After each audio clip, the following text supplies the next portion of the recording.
Жақсы, бір зат сұрайын, кешіріңіз. Бойыңыз бен салмаңыз қандай? Өйткені шыққан кезде мына гүрс естілді да, сол ұмытып кеттім ғой, сұрайын деп. Бойым енді 178 болады, салмағым 80. Рахмет. Түсінікті. Енді менің ойымша Ақжарқын өзі сұрақ қояды, шымылдық ашылса. Иә. Ашайық? Ашайық па? Жарайды.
Альмираның секслесі қатып келе жатыр. Не оқалды? Тыныштық па? Иә. Былай, ашылған кезде, көрген кезде қатты қуанып кеттіңізді. Бастапқыда әшейін жымайып тұрдыңыз, одан кейін резко қатты қуанып кеттіңіз. Мен соған қарап, үміткерлерім солай қатсалам. Бірге қарасам екеуіңіз прям вау деген сияқты болды да. Жандос айтпақшы, мүмкін жүрек дір еткен шығар. Жүрек лүпілдеп кетті ма? Қызарып кеттіңіз. Білмеймін, бір әкім, депутат кісіні көргендей болды ме? Мен көбісі депутатқа не әншілерге ұқсататын. Ұқсатады дейсіз ба? Иә, сондай тұлғаңыз ұқсайды екен. Көрген кезде былай қорыққаннан жүрегім дір ете қалды да. Мен жақтан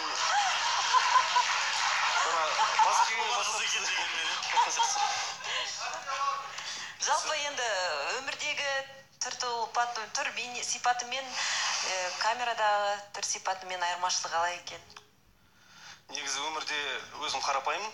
Мен айтайын ба? Сіз енді сұрақ қойғандай көрдіңіз ғой. Енді қазір көріп отырсыз, айырмашылық бар ма? Айырмашылық байқамадым. Қалай шынайысыз телевизор өмірде де? Ешқандай жасандықты көріп тұрған жоқпын көзіңізден, бейнеңізден де. Рахмет. Шынайылықты сезгеніңізге рахмет. Жаңағын айтып кеттік қой, спортқа жақын деп. Жалпы қалай? Осы сұрақ қоймай өтіретін шақкен. Иә. Спортқа негізі мен отбасымыз өзі спортқа жақынбыз да. Әкем өзі тяжелый атлетикамен айналысқан кезінде. Мен өзі 16 жастан бастап сол залға барып көп баратым студент кезінде. Қазір енді тек барып тұрам. Енді уақыт ыңғайына қарай қазір енді үлкен болғандықтан басқа адам басына жаңағы жауапкершілік болады, уақыт ыңғай келмей қалады. Былай енді бар кезде қолданам дейсіз. Таңертеңгісін ерте тұрып, жүгіріп, заряд жасап оны істеймін. Жалпы алдында апай звондап еді ғой, сен не қыласың спортсменді, картегенің бәрі қалады, салбырап, анау-мынау, өзің жаның түсінетін адам болса болды деп звондап айтқан болатын ренішін. Ол кезде айтқам, жарайды, қаласасын, әйтеуір жүрегім жаулап болса болды. Айтады ғой негізі де, маған жазып қойған сол жерде. Мен де сондай сен сияқты талғам керек еді, бірақ та керісінше болып қалды дейді да енді. Мынандай денелі емес, арыққа тидім дейді. Сондықтан сен де сондай болып қалма деп айтып жатыр. Енді бір бұйырған болар. Ең бастысы жүрегімен сүйсем болды, ол да мен дәл солай сүйсе болды. Шынымен де бақытты қылса, онда не тұр? Әрине келсем, Башақкерім келсем. Тек қана біздің талабымыз ғой. Кез келген жерде отырған 25 қатысу кез келген адам айтады, мен мынандай жігіт ұнайды, мынандайға үйленгім келеді, осылай болса екен дейді. Бірақ та орысша айтқанда мы предполагаем, но Аллах располагает. Сол сияқты. Бір ауызбен айтқанда, Алла Тағала басыңа не жазса, соны көресің деген. Менің ойымша бар ғой, әділетті көргеннен кейін. Енді спортпен айналыспайды, енді бірдемеге вақтау керек қой деп Ақжарқын ақтау жатыр ғой. Енді спортқа баулаймыз ғой. Және де қазір медеттің сұрағы болған сияқты. Ассалаумағалейкум, әділет. Қош келдіңіз. Мен сұрағым былай. Жалпы бәспен Құмар ойындарға қалай қарайсыз? Және ақшаға тігіп бір сондай ойнаған кездеріңіз болды ма? Құмар ойындарға ешқандай қызығушылығым жоқ. Құмар ойындарға ешқандай қызығушылығым болмаған. Және ойнап көрмеппін деп. Бәске енді студент кездерде болған бәсескен кездер.